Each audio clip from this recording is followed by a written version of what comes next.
I'll start recording. Cool. Okay, so I'll start the webinar. So if there's any time that you have a question, just feel free to yell out and ask the question. Um, for those who are watching later, I guess like you can also just put the questions in either like the comments or like the TM screenshot that was sent before, and then I'll also answer any questions on those comments. Yeah, so we'll get started. So I'm your host, Ivan Tang. So just a bit about me. I joined ISEC in 2014, IGV team leader. Back then it was called IGCDP. Team member and then team leader.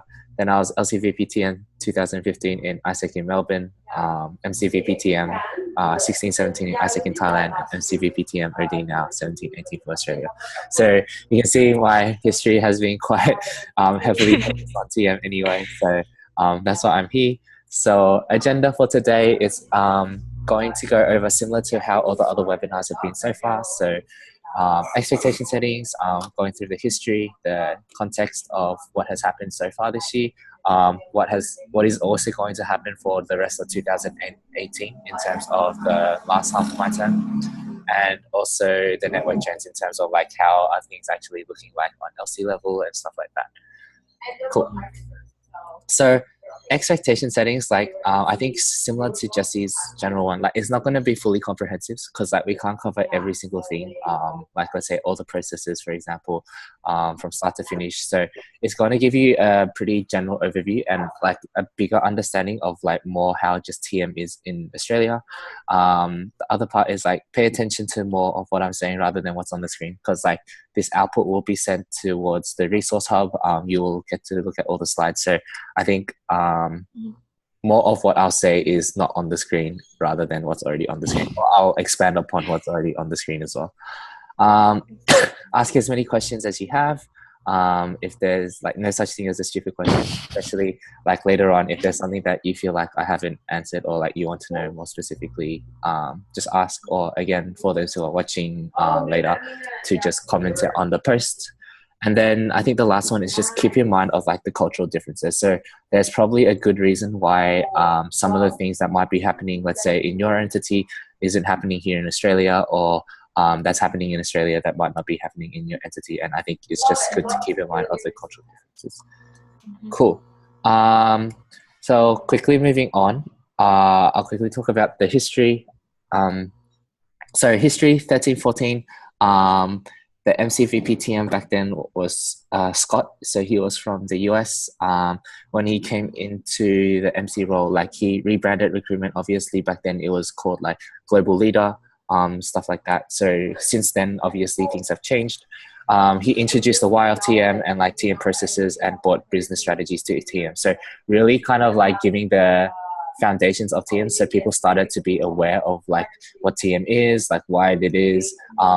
Before that, it was like still very like the concept wasn't quite there. And when he came in, he was like very clear that like TM is not about like LTMs, it's not about like fluffy stuff. It's like we're here to actually make sure that our members can actually have a good experience and make sure that they can also develop themselves as well. Because back then, obviously TMP, TLP, Team Member Program, Team Leader Program was also part of the ISEC experience. So that was also a concentration back then. So that was context of 13, 14. 14, 15. So we then had our first ever MCVP TM OD for the entity. His name was Indranil. So he was MCVP in ISEC in Australia. And then most recently, I believe in 16, 17, he was MCP in Poland. So you can always reach out to him as well. So in his term, there was a lot more of like the process optimization. So things like, let's say, even in recruitment, a lot of like the tools, the guidance and stuff was given there. He worked a lot more closely with the VPTMs. There was like the national talent review that we used to use on Podio to check membership size and stuff like that. And overall in that term, their team was called MC Limitless, so they really wanted to be able to push for LCs to perform a lot. And in that sense, there was also a huge increase in membership size. So I guess the membership sizes were, let's say, in some of the LCs, they went from like 40 members, 50 members to all the way to like 100 members or so, or even more than 100 members. So there was a big push for if we want to be able to drive for more productivity, then you have to have more members to be able to do that as well, like to hit bigger goals. So in that term, there was a huge increase in membership size towards the second half of the term, so 2015. 15, 16, so again, MCVP, TM, and OD. Her name was Flora.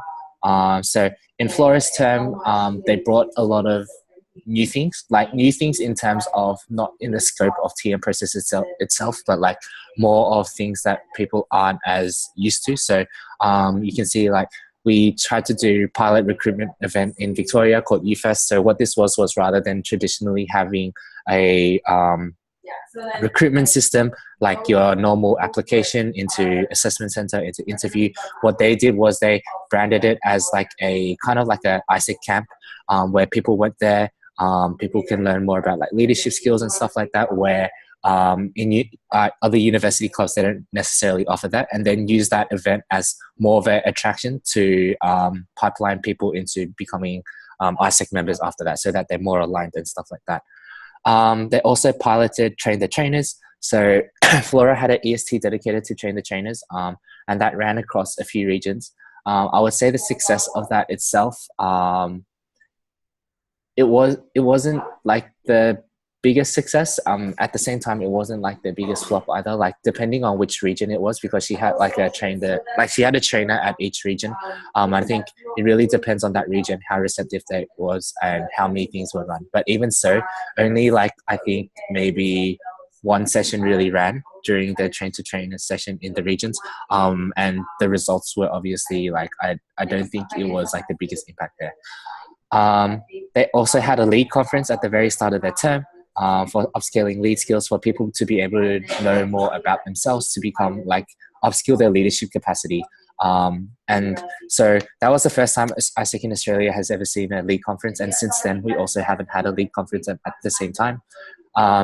In their turn, they also had a MB conference, so management board conference during around September. This was supposed to be a conference there for more operations conference, as well as to pipeline let's say team leaders into VPs and stuff like that. So that's also something that only happened during that term. Since then, we haven't had a management board conference as well. There started to become more of a framework for like TL guideline booklet as well, because in that term you can see that there was a huge increase in membership size, as I mentioned, towards the end of the 14-15 term.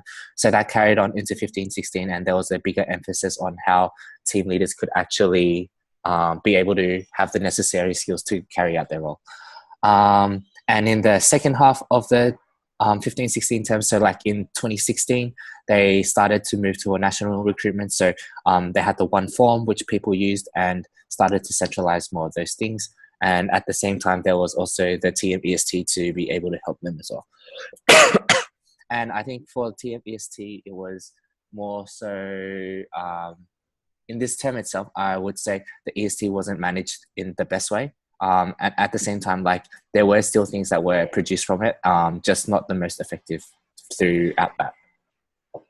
16-17, so again, MCVP TMOD, her name was Valentina. So she came in with really wanting to make TM more of an analytical portfolio. So if you ever have the chance to look through some of the resources that are out there, you will see that there are a lot of focuses on actually monthly tracking, actually looking at the productivity of each member month to month, being able to track, let's say, productivity at all stages, so like from opens, from applicants, from approves, and they also started to do monthly TM audits, as you can see down here as well. So she tried to really steer the portfolio in an analytical way, where TM was really kind of like a business partner towards the other portfolios as well.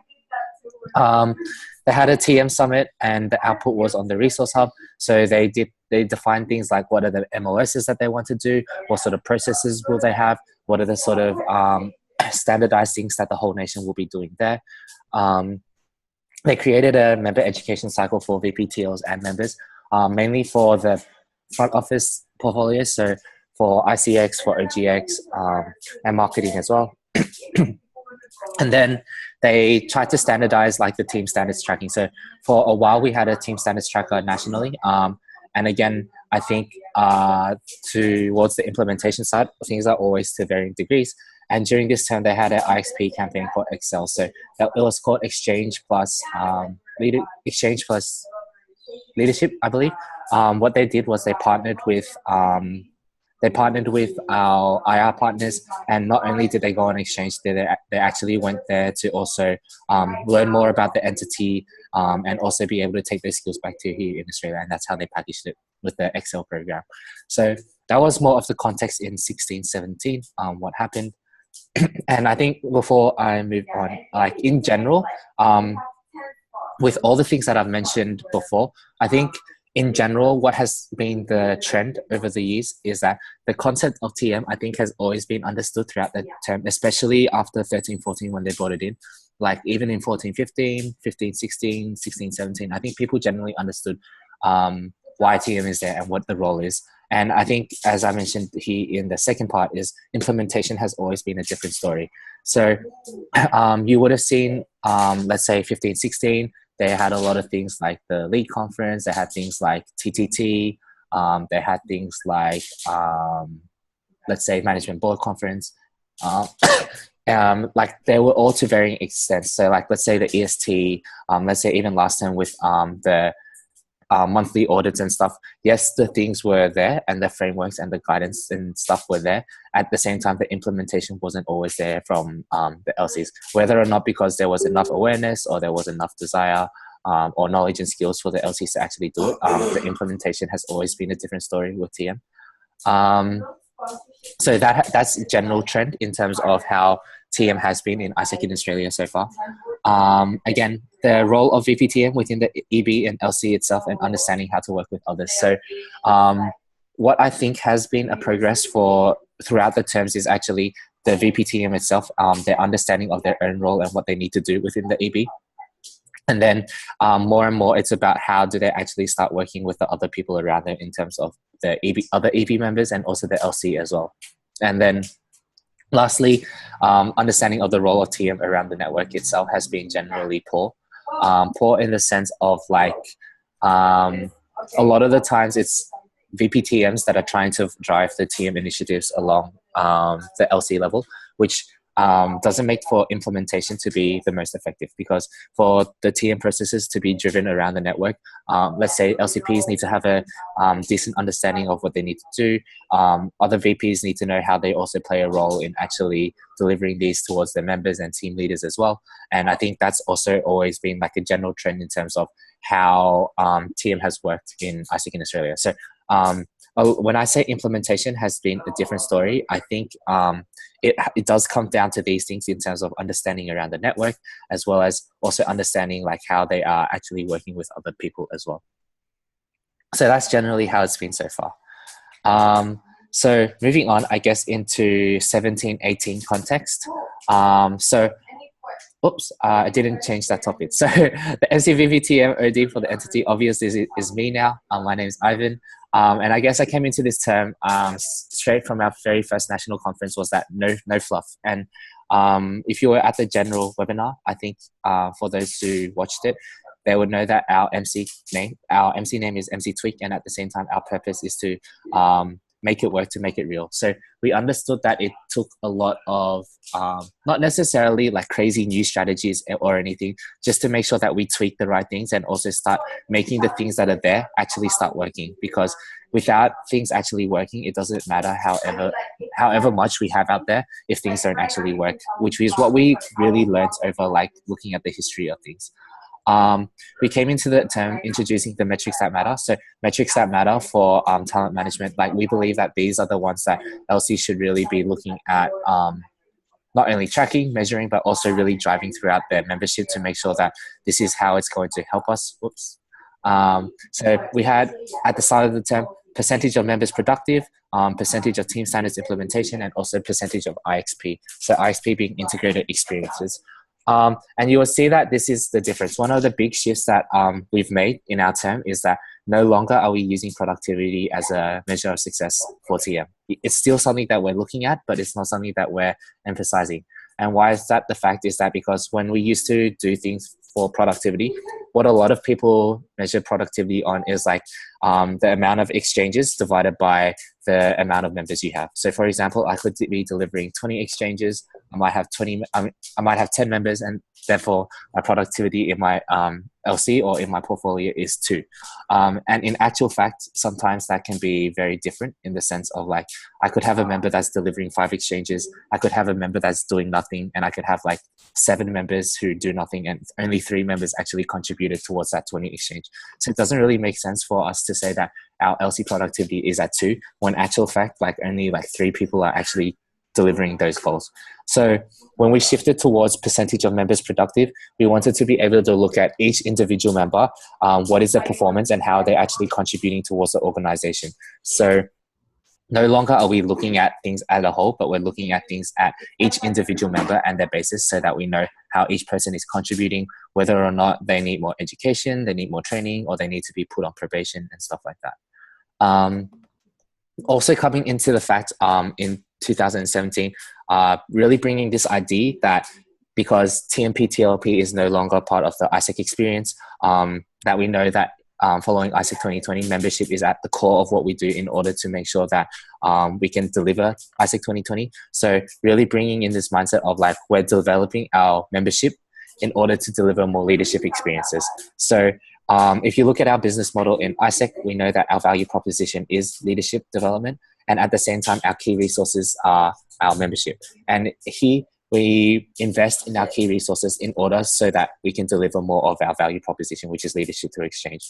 And that's how we've really framed things for our term this year, to really bring away the like how traditionally people see the fluffy side of TM, how it's like all about like developing your members, bonding your members, making sure that they have a good time, making sure that like they don't leave and stuff like that, and really moving it towards a state of like, how can we make our members better so that they can deliver their JD better, so that we can deliver more leadership through exchange.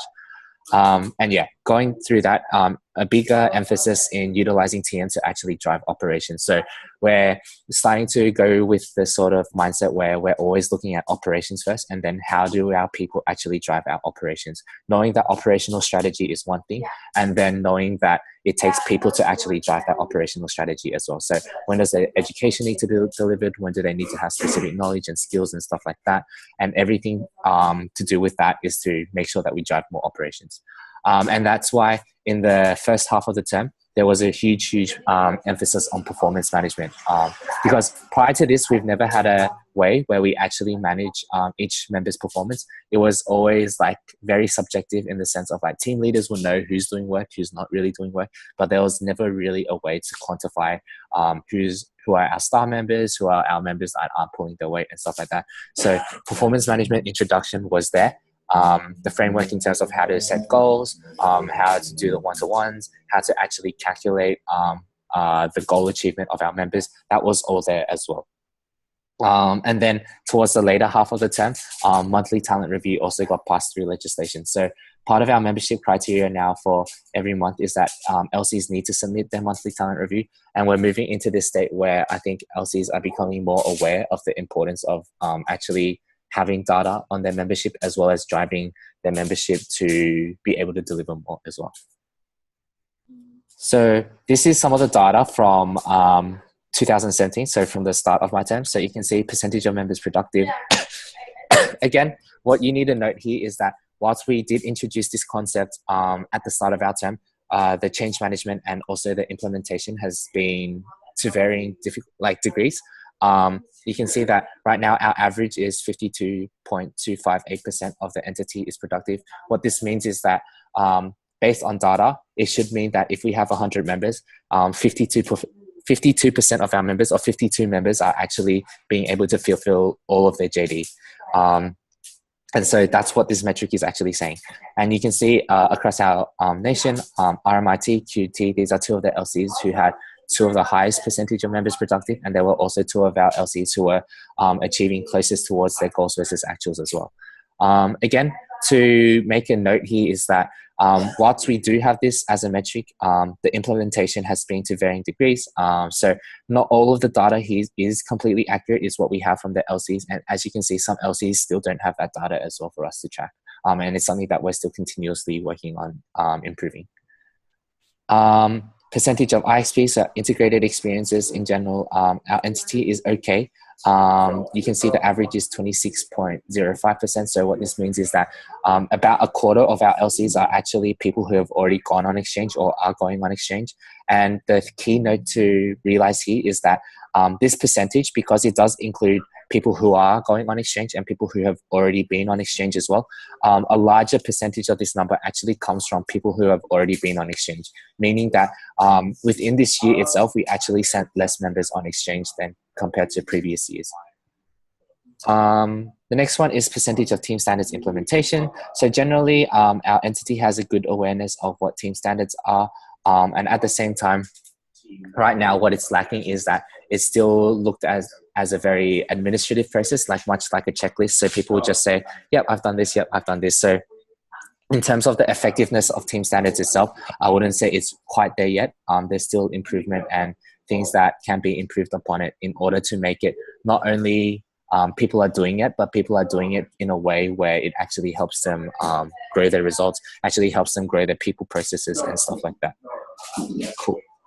So last one, obviously not one of the metrics that matter, but we put it there anyway, is that we looked at NPS, the Net Promoter Score for our own LC members, and also retention rate. So you can see for our NPS, 52.29% or 52.29, as we will say, is actually a fairly decent Net Promoter Score. And at the same time, our retention rate being 62% average. It's not the best. It's also not the worst.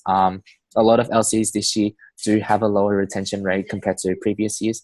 And at the same time, for NPS, you can see that generally people do enjoy their experience as well. So some of the inferences that we made upon this was that just because you're having a good time in ISEC doesn't necessarily mean that you're living out the true ISEC experience, or what you're actually supposed to, not supposed to, but the things that we want to see people gain and stay in ISEC for those reasons. So that's some of the metrics that have been here this year and the measurements that we've had so far. So moving ahead into 2018. So this year, this month, and moving beyond. So you will know that from the general webinar that the entity week number 2 now, our wildly important goal as an entity is the percentage of members actually achieving 100% of their goals. So this is very similar to the one that we had before in our first semester when we called a percentage of members productive. This is more to align with the global output that there was from the TM Summit. So moving to our MOS towards the percentage of members actually achieving their goals. So in this half of the year, there's a big emphasis on making performance management actually work. So I think in this half of the year, with the new elect LCPs that are coming in, there's a bigger awareness because these entity weeks were chosen by the LCs themselves. And so there's a bigger awareness and also desire to actually make performance management actually work. So at a state, by the end of our term, we should be able to see each member, their performance, what are the sort of goals that they're setting, what are the sort of things that they're doing, so that we can have that data as well. At the start of the term, we also made sure that we got rid of TM members. So for all our LCs, I only believe one LC has one TM member. All the other LCs, they have no TM members, and it's only the VPTM actually itself. So this was recommended from the MC side, both from experience as well as looking at what the entity really is in terms of their structure and their size. It really didn't make sense for them to have members in TM in terms of the sort of JD that they had. A lot of the times it was going to other people's meetings, and the trouble that they had surrounding that was that most of the time the VP in that function already knew the problems that existed, which a TM member couldn't really help them address. So that's why a lot of the work, a lot of the workload and the stuff that they did do as TM members often felt redundant or not a good use of time, which is why we also recommended them to have a VP only structure. Again, in 2018, we have a TM EST right now. 2 of them are my elect VPs, 1 of them are my current VPs, and I think why we have a TM EST now is to, what we learned from 2017 was that there was a lot of things that we needed to be doing. And this one way to make sure that we can do everything that we wanted to help the entity grow was to make sure that we have an EST, which can also help provide some of those things as well. So concentration moving on into the rest of 2018, to give some context of why some of these are now the concentrations. One is the TM global output. So there are a lot of refresh processes in terms of not only team standards, but the TM processes.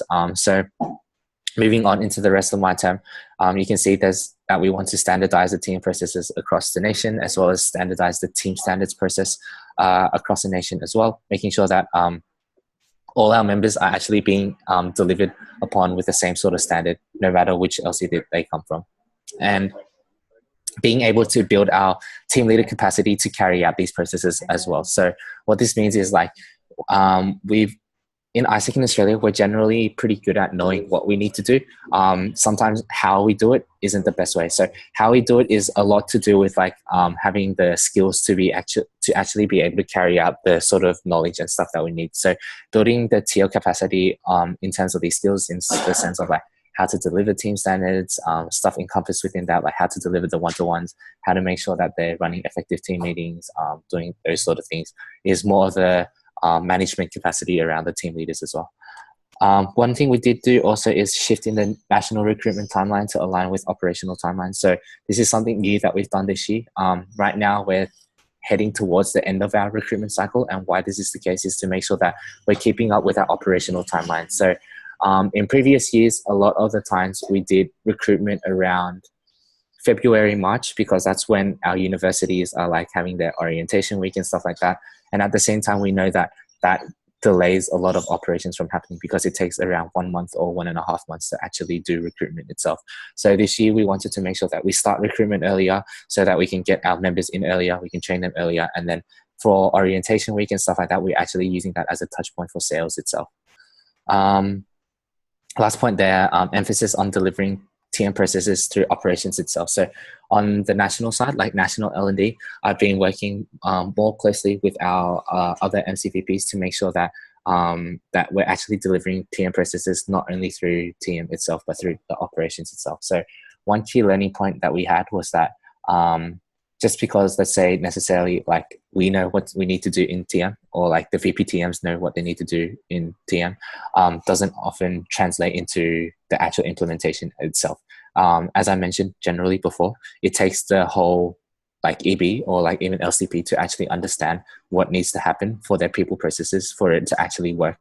So in the same sense, when we talk about recruitment, when we talk about the sort of people that we need to recruit, when we talk about like, let's say, induction, a lot of that now is also coming through the different MCVPs. So in their own commission chats, they'll be talking about like what are the sort of people that they should be looking to recruit and stuff like that. So it's not all just coming from the VPTMs and people are ignoring the VPTMs, but rather everyone has a holistic understanding and they know that this is something that they need to drive as well. So that's something that we're also doing, making sure like a lot of the emphasis now is TM coming from all sides, because the TM process at the end of the day, it involves your people, involves your team leaders, and everyone needs to know how to like actually deliver upon these processes as well. So that's some of the 2018 context. 2018 context in terms of both what's happened for 2017 and now 2018. So this is just a quick recap. This is our entity week number 2 for the rest of this year so far. So it's 70% of our members hitting 100% of their goals. So very similar to why we need our performance management to make sure that we can actually track this measure as well. So moving on to the final part is the network trends. So network trends in terms of like what has actually been happening across our LC level more. So you can see that this is our 2017 team on the right and our 2018 team with the new elects on the left. And the picture in the middle is a merge of all of us. So the 2017 VPs being on the bottom and the 2018 VPs being on the top. So these are the people, if you are my successor, that you'll be working with. So I guess some of the network trends in terms of what actually is happening on a local level, we have weekly or fortnightly commission chats. So this is on a needs basis. So let's say in the month of January so far, we've been having, I think, kind of weekly commission chats, because like it's a pretty busy time in terms of recruitment, in terms of like what they need to know, both logistics, like let's say the sort of people that they should be recruiting, let's say the selection process itself in terms of interviews, assessment centers, and stuff like that. So depending on how busy the period is, we set that like weekly or fortnightly commission chats. We have a Facebook chat and also a Facebook group for more regular chatting or updates. So anything that like people have questions on, they can always feel free to ask there. And generally, the commission is pretty like supportive of each other there. So as I mentioned before, out of our 11 LCs currently, I believe there's only one LC that has. Wait, there are there 9 LCs are only VPTMs and 2 LCs are VPTM and finance. So they have both TM and finance combined as a VP. So those 2 LCs are Melbourne University and University of Sydney. All the other universities, they only have like the VPTM. Again, we have the TM EST, as I mentioned, 2 elect VPs, 1 current VP to help me with the sort of things that we're trying to do on a national level. Very good, very awesome people. So if you do get a chance to meet them, do say hi. And for the rest of the like commission itself, in terms of all the VPs, they're generally like this bunch of elect VPs that you would be working with. They're very keen, they're very supportive, very ambitious, because with the direction that we're heading in with TM, also with the direction that like let's say even the global TM summit output has, generally it's very exciting where people processes are heading, and that's why the commission, they're very excited to have this role and also be able to know what sort of changes that they can make towards TM as a whole commission this term as well. So very keen, supportive, ambitious. People normally ask questions on the Facebook chat and other people would reply. Same within our commission chats if people have like genuine concerns. Normally people are quick to help each other with that as well. And I think the biggest thing that I mentioned here at the last bit is similar to the general comment that I had before, was implementing and working within the EB and LCs will be the challenge. So as always, I think the understanding is there, being able to deliver your education and knowledge towards the VPTMs, having the skills there generally isn't the hardest challenge to manage the TM commission. Generally the hardest thing is actually implementation, in terms of VPTMs knowing what they need to do generally is fine, but 2, VPTMs knowing how to actually deliver this to their EB and also to deliver this towards the rest of their LC. That's normally where the challenges are.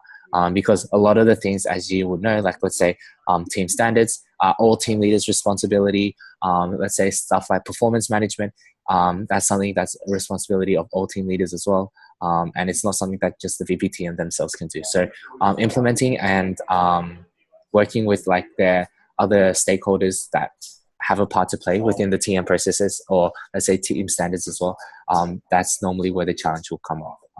Yeah. So I think that comes to the end. Yeah, so that's the end of the webinar. I'll leave this space if anyone has, or if you have any questions. For those who are watching at home, I guess can leave comments. But yeah, are there any questions that you have?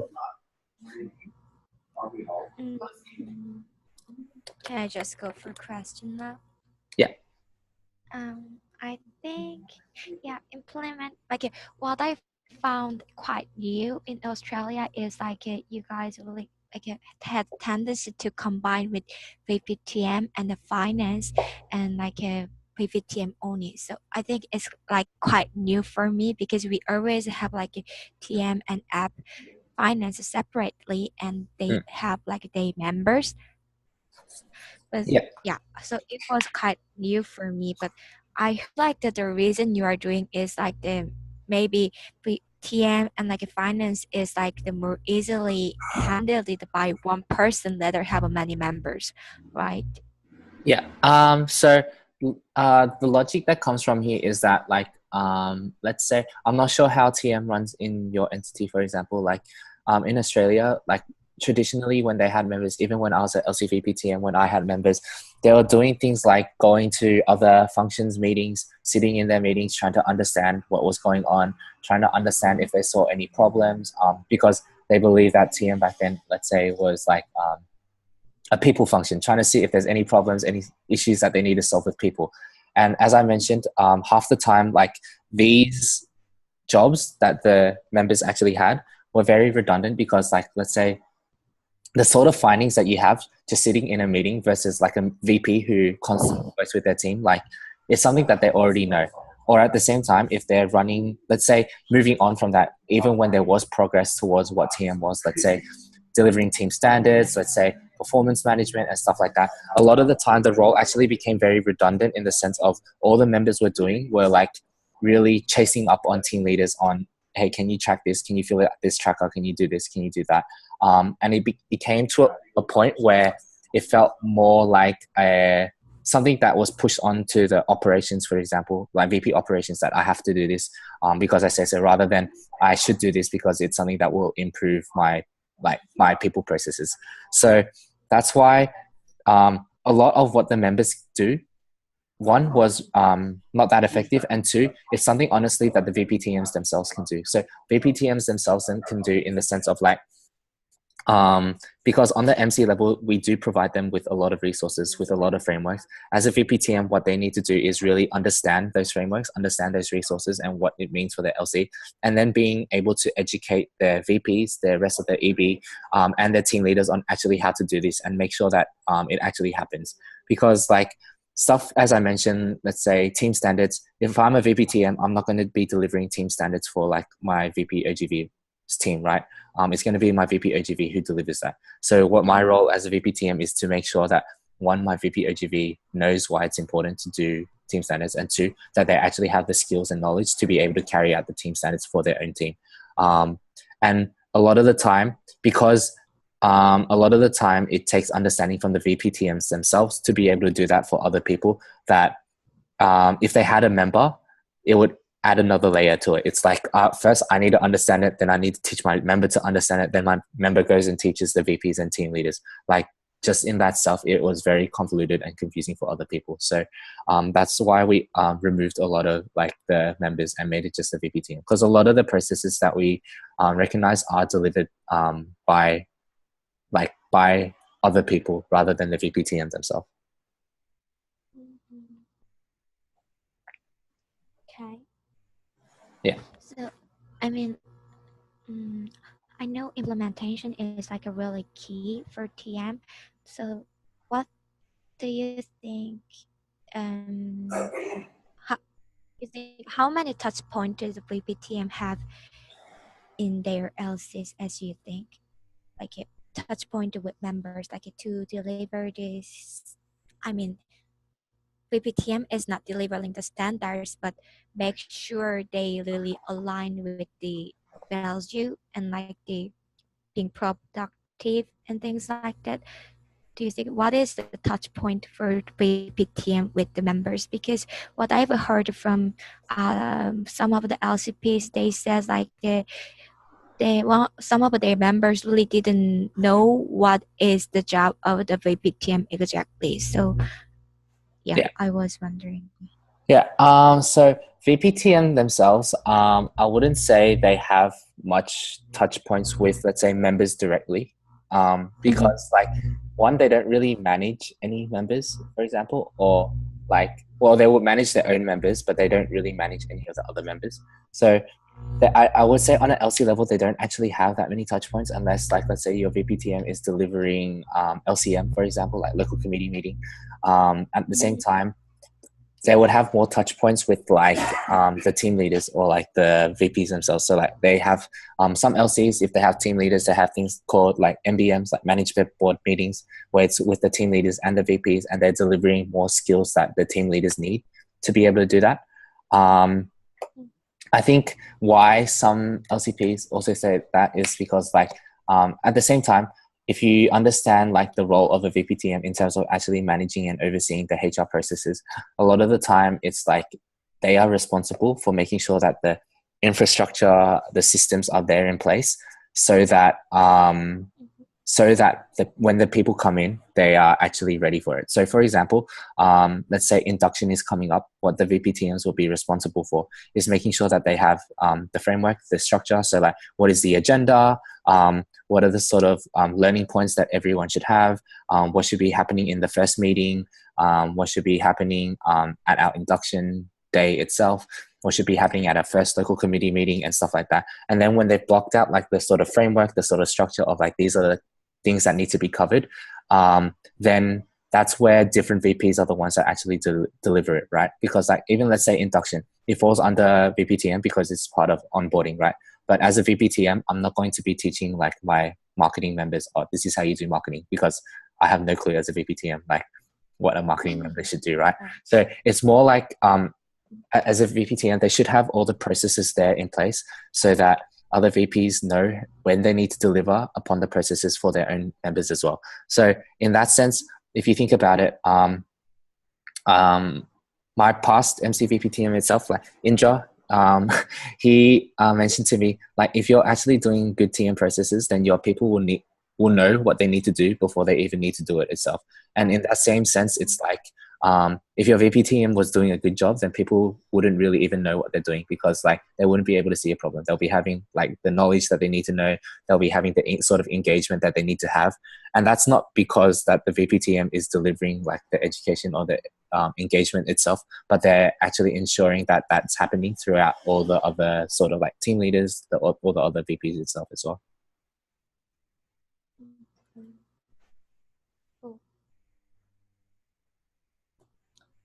Cool. Yeah. Any other questions?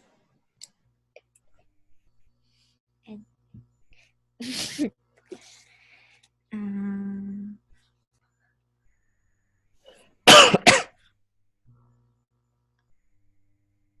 I know the purpose of the 2018 is like the 70% of achievement from the 100% personal goals, but I was wondering how you measure the number. I mean, the 70%. Where is come from? Well, 70 is come from. Yeah. So that's something that we're still, how do I say? Like it's there, it's just not very like completely there. So if you look at the new global TM standard, I mean TM summit output, and you look through the team standard, sorry, you look through the team standards and you look at the personal development plan. So the personal development plan, it consists of three things. It consists of their personal functional goals, it consists of their competence development plan, and their individual action plan. So what this is saying is that when I set my PDPs, my personal development plan with my members, they should be setting a personal functional goal. And that functional goal can be things like number of approves that I'm getting, number of applicants that I'm getting, conversion rate percentage, or anything like that, for example. And then my individual action plans should have like my key action steps that are actually going to help me get there. So whether that's like, let's say the amount of EPs that I contact within 24 hours, or let's say that that's like the number of stalls that I attend, the number of people that I approach, the number of lecture batches that I do, or let's say the number of, I don't know, like IR meetings that I've had. So they would have their personal functional goal, and then they will also have the tasks that are there to help them achieve their functional goal. And that's how we measure it. It's like how much of their goal, like how much of the goal did they set, and how much of the tasks did they set did they actually complete. Yeah. Does that make sense? Yeah. Thank you.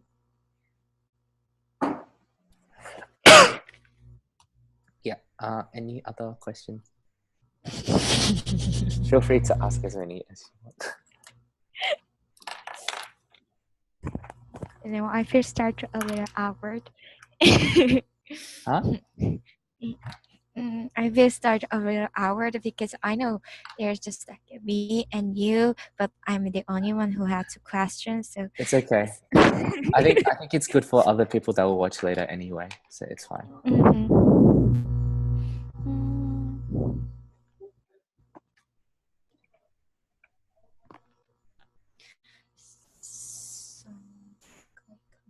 So I also have a question about the commission. So commission, do just like a covered like a general stuff in LCs in terms of TM's aspect, or is it just have other specific topic that you should cover as TM in commission? Like in the So, commission chats? yeah, so I was wondering what is like exactly going on the commission chat.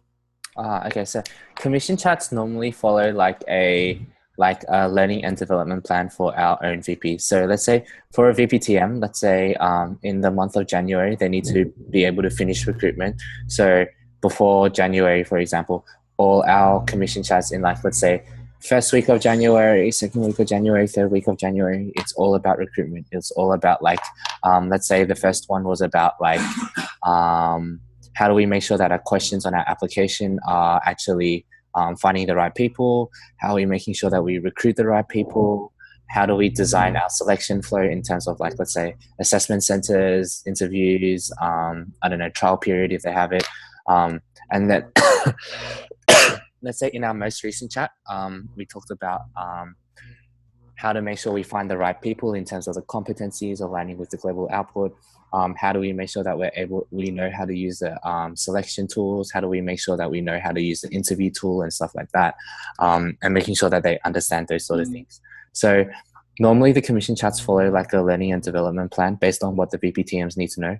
So for example, in February, there's going to be induction coming up soon. There's going to be like obviously the entity week 2, there's going to be building stage of the team standards. So a lot of those coming commission chats will be centered around those, like what do we do in induction?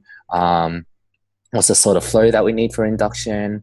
What are the sort of things that you need to note there? And what are the sort of responsible things that you need to do as a VPTM? And what are the sort of things that your EB needs to know as a EB carrying out induction, for example? Stuff like that. So let's say later on, it will just really depend on like what is the need of the VPs. And later on, normally it also becomes more reactive as well in the sense of like based on what is going on in the LC reality, then what are the sort of things that they need to know as well.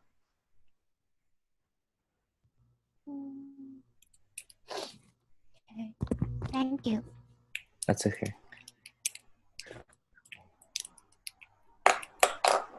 So that means like in Australia, do you have common interview tool and like a question tool for the recruitment? Sorry, a common what?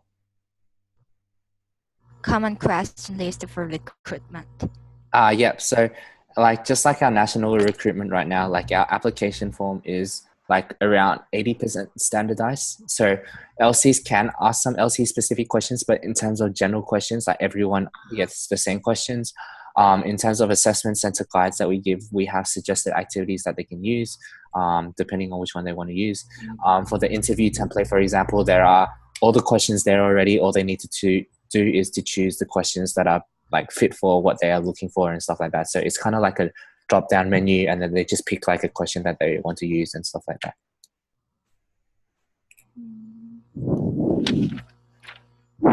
Thank you.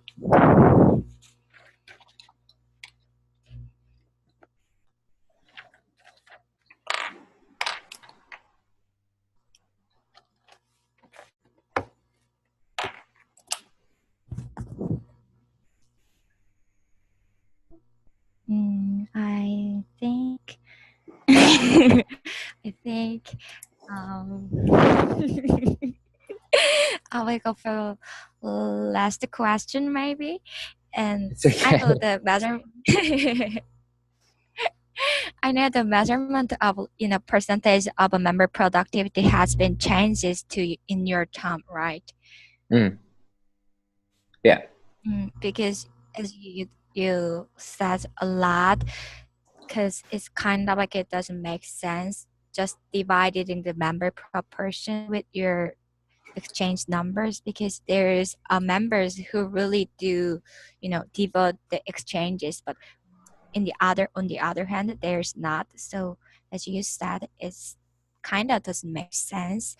So I was I mean give me a second to wrap up my. It's okay.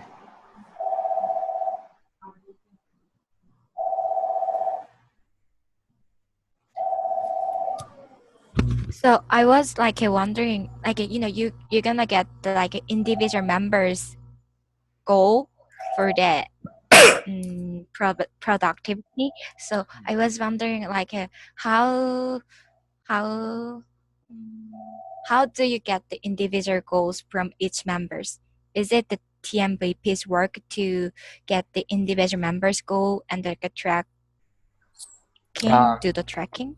No, so like as I mentioned, like the VPTM's role. So what they need to do is first they need to understand like how to do performance management themselves. Let's say in terms of this first step from like setting the goals all the way to like the one-to-ones to like regular team meetings, GVA and stuff like that. So once they understand this, it's kind of like imagine you're an MC VP. And you're trying to be able to understand. I mean, you're trying to be able to set the standard for what performance management is, and then after performance management, it's like, okay, cool. I know what it is. Then I need to be able to teach my VPTMs to know how to do it so that they're able to do it. So in the same sense, it's kind of like my VPTMs need to know how to do performance management so that they can be able to teach like the team leaders and make sure that the VPs know how to do it. So let's say you're one of my VP, like one of the people on my EB. I will be sitting them down to be like, performance management is something that we need to do because of XYZ, because it's part of team standards. We need to be able to measure our members' performance. So I'll be telling my VP, this is the sort of things that you need to do. You need to set your goals with all of your members. These are the sort of goals that you can be setting.